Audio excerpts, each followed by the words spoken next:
Thank you for tuning in to the Three Circles Living podcast, where you can learn how to improve your life. And it doesn't matter if you want to accelerate your professional career, have better relationships, be healthier, or find fulfillment and purpose in your life. This is the way, this is the spot to be and the way to do things. Yeah, Let's I put say the it that way. way. It's the way, definitely the way.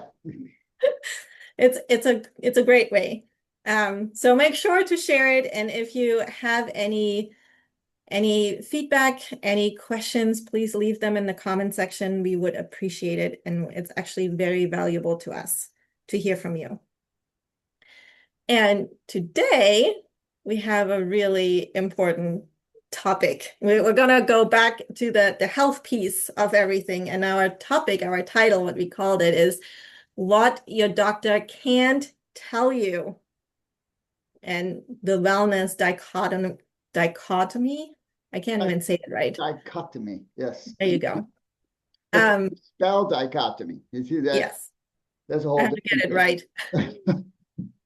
Um, but it's really about I have experienced that, and I'm sure some of you might have experienced that too. When you went to your doctor, and did he really hear you? Did he really understand what is going on with you? Or did he just say, well, everything looks fine, go your merry way? Maybe he gave you some things to try, but are you feeling better?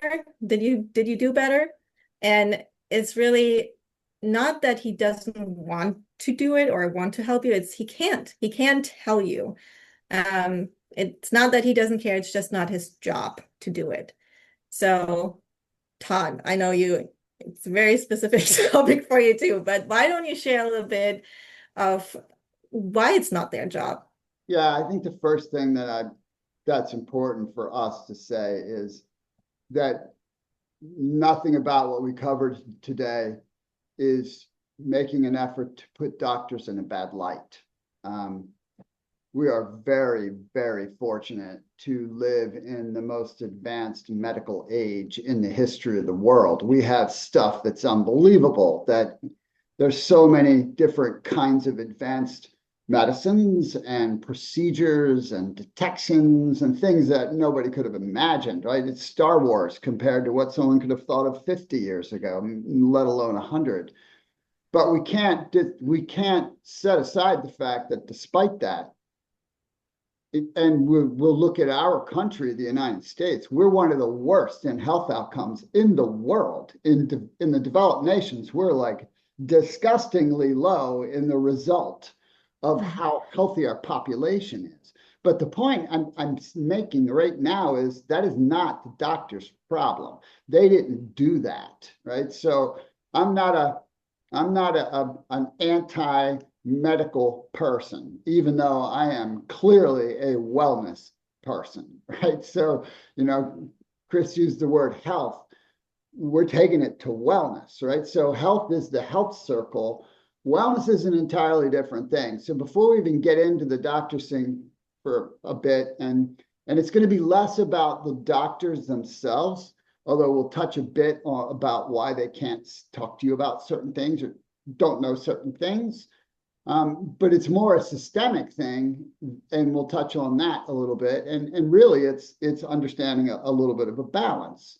But Chris, example, how would you define wellness?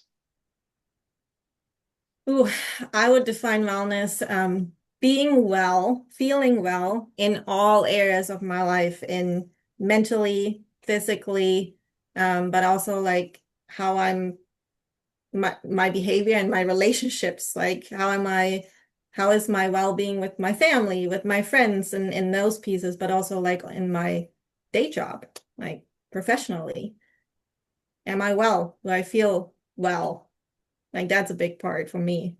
Yeah, well, and the reality is your perspective on what wellness is pretty accurate, but that is not the general population's perspective on wellness. Wellness is almost an kind of word. It's like, I'm going to a wellness thing. Oh, yeah, okay. It's Well, what are you trendy. you're gonna get a little pampered? What are you gonna do, right? Yeah. the actual, and there are many definitions for this, but really to define wellness is active and intentional process of making choices towards a healthy and fulfilling life, right? It's Mm. not just the absence of illness. And I would submit to you, the majority of people think it's the absence of illness or even a lower degree of illness, right? It's like you're well to the degree that you don't feel sick, not even whether you are sick, but whether you feel sick. It's about thriving in all dimensions of life: physical, emotional, intellectual, spiritual, occupational, environmental, financial, right? Relational. It's the whole package. It is three circles living. That's what it is, right? When you maximize three circles living, you have hit the height of wellness. Mhm. That's essentially what it is.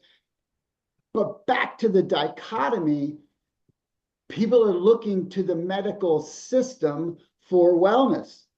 That's completely dichotomous. That's the wrong direction. It's sort of like if your child had a fever, would you take your child to a pediatrician or would you take them to a radiologist?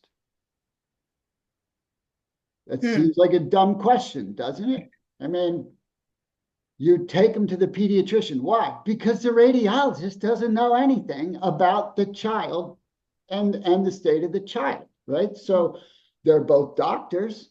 Now I can take that into another arena and say, if your toilet is breaking, are you going to call your auto mechanic? Probably not. Why? They both fix stuff, but one person fixes a car and the other person fixes your pipes. Entirely different.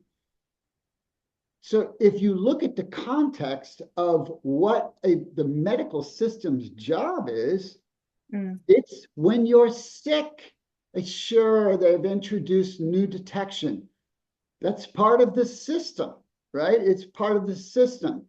And so everything that is in that system is involving sickness. It's not involving wellness, and especially the wellness definition I just gave you. Would you go to your doctor to understand what path you should walk in life? Would you go to your doctor to figure out why you're having trouble communicating with someone? I don't think so, right? But you would go to your doctor and say, well, what should I eat? Or what? You can't ask a doctor anything about wellness. It's not in their job description, it's not in their training, and it's certainly not systemically in their time structure, right? That's not the nature of it. So the first part of the dichotomy here, and again, we go back, the word we used was why your doctor can't tell you this, right? There are some doctors who are very progressive in their thinking, and but not from their medical training. They do it outside of it because they're doctors who are like, you know what, I want to understand why people are coming in my door, right? Mhm. That's the power of Casey Means in her book, Good Energy, what led her on this groundbreaking path. Right? She's like, why do people keep ending up on my operating table with the Yeah. same stuff over and over? And the system doesn't deal with that. The system's job is to deal with you on the operating table or to give you the drug that's going to help, right? So you have to recognize that the issue is not the medical system. The issue is how it's being perceived and the role it's supposed to play. So the way I look at it is, and this is very, very simple, there needs to be a balance. So if you have a little fulcrum here and a balance line here, right? On one side of the equation is sick care. That's Mhm. what the medical system is, right? It's sick care, essentially. And on the other side of the equation is wellness. Farther out on the hook there is optimal wellness. The system of sick care is in place for you, right? Mhm. That's in place for you. You have access to it. It's built into everything. The other side of the system is personal responsibility. That's not that's not the system's job. It's not the system's job to keep you from shoving 5 donuts in your face in the morning. That's not the system's job, right? It's the system's job to help you live with the result of shoving 5 donuts in your gullet, right? That's the bottom line. So if you look at it from that perspective and think about it like this, so we are trained and conditioned, right? We are trained and conditioned societally to look at the medical system as the be all, end all pathway. Why? Because it's big bucks.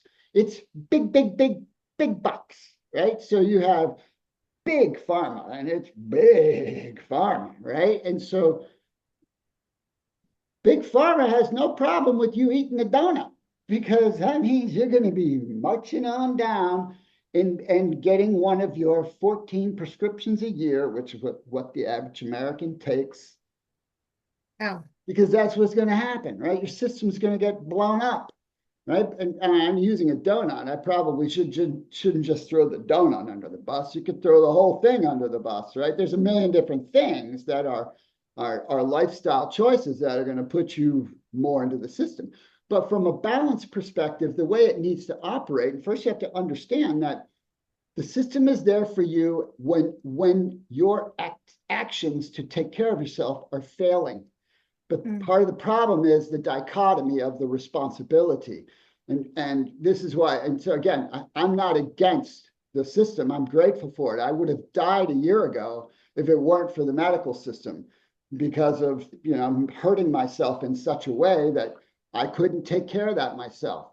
But that was the bottom line. It was a intense emergency acute situation that only the medical system could save me from. Now, mm, and then through what they did, it helped me get past it. My recovery, which was months faster than the average person, was a result of me spending most of my life over in the wellness side, right? So that my body was in such a condition that once I got past the acute thing, I was right back to full speed, where I'm not going into the nitty gritty of what happened, but most people wouldn't have been in that situation. Matter of fact, lots of people lose a limb or die from what I was involved in. But it's because of the balance. So if you think about it like this, the more time and resources you put into the wellness side, the less time and resources you have to put into the other side. That's mm, just from a cost and time perspective. The difference in life quality and opportunities and the way you experience every day is drastically different, right? The more time you're in the medical side of things, the worse your life tends to be, right? mm, And I don't have to paint that picture for you as an audience because you know what I'm saying is fact. Right? Whether you've experienced it or whether you've had to sit next to someone as they faded away in life from being too far in and having too much reliance on that, right? And so first it's a matter of balance, right? We are conditioned, right? We're advertised. Do you realize it was the mid 80s was when pharmaceutical companies were allowed to begin advertising on television? didn't Now, know. not only are you seeing ads for pharmaceuticals, you're seeing ads for pharmaceuticals to correct the side effect from the other pharmaceutical ad you saw 5 minutes before, right? They could probably go around and around on that forever. And so you have to recognize that the dichotomy is that we are systematized to look in the wrong place for wellness. We're systematized that way. We are conditioned. Because it's big bucks, and Mm, which means the media is going to be allowing that because that's where the big bucks are. The money goes into the media promotes who pays them, and that's where you are looking in the wrong direction for what's actually an entirely different place. So you when you go to a doctor and ask him about wellness oriented things, he can't tell you either A, because he or she doesn't know, B, because there's not enough time in their business system model for you, right? In order to help someone with wellness, you have to spend time with that person. You have to listen and understand all kinds of things about their life and their habits. And then you have to offer suggestions and solutions that are wellness oriented that they can proactively do. There's no time in that system for that. yes. But then you have the kicker.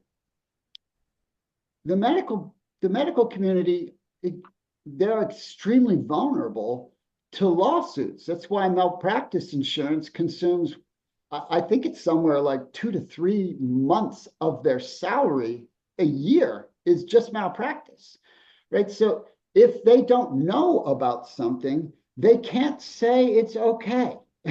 It doesn't matter what it is. They can't say it's okay because if they do, they're accountable for this thing they don't know. So not only are we looking in the wrong spot, but we're putting them in a difficult situation. And we can only hope that we're dealing with someone in the system who has humility and can say, I don't have any training on that. I don't know anything about that. So I can't tell you to do it or not do it. That's really what the answer should be. Unfortunately, you know, like in all fields, there are people with arrogance and ego who then will say, well, that can't possibly be any good because I wasn't trained on it. Yeah, well, I wasn't trained on how to box, but I could shoot a basketball pretty good, right? So it's like just because you know one thing doesn't mean you know that thing, right? It's the nature of life. Going back to the first example, you Yeah. wouldn't take your sick child to a radiologist, you take them to a pediatrician, right? I mean, you shouldn't ask a doctor about health and wellness because they don't know. They know drugs, they know sickness. That's what they know. So that was a long answer to like a beginning salvo. I love it because I wrote things down. I never looked at it this way, like, but I had my own experience with it, obviously, and over a time frame of like 25 years, I figured it out. I wish I had all this insight before to really understand it. But I think the biggest parts that I want to repeat and make really clear for everybody is that you're in charge of prevention and your lifestyle. And I've come into the routine like, yes, I don't expect my doctor to understand or to give me advice, but it's my responsibility also to tell them all of the things that my habits, what I'm doing, that I have stress at work, because they don't know. And they're probably not going to ask you that question because, like Todd said, they have like a 10-minute appointment model that they have to go through. Like how long do you have to wait to get to your doctor, right? So it's really on you to make sure that you don't have to go, that you don't have to be in that acute situation, that you need it. And that was really eye-opening just right now. Well, and you brought up a really, really good point, right? So you go to a doctor's office, right? And you typically you go down to the time rabbit hole, right? I mean, you talk about time. How long do you wait? How long Mm. do you wait to get in, right? I mean, most of the time it's like really excessive. It just is. But then they have you fill out a bunch of forms or at least go through a bunch of information, right? So to tell you about your health history. But are you under stress in your job? Are you just having challenges in your relationship? How are you sleeping? What are you eating? None of that's in there. That's not in there. It's just what kind of like maladies have you had before and what drugs are you taking? Right? That's basically it, right? Right? That's not telling you anything about wellness. It's a sickness history. It's not a wellness history. It's not what are you doing proactively. It's not, well, let's check the box, right? So the optimal thing was here's the wheel of health, right? The wheel of health, and you can't ignore this. These are the things you have to do. You got to be hydrating every day. You can't not hydrate every day. You have to hydrate. Heck, just being dehydrated will send you to a doctor, and then they're going to be like, well, looks like you got blocka bleeka bluka block. Women, we'll have to put you on a drug or cut your head off. I don't know. We'll do whatever we got to do to fix you, right?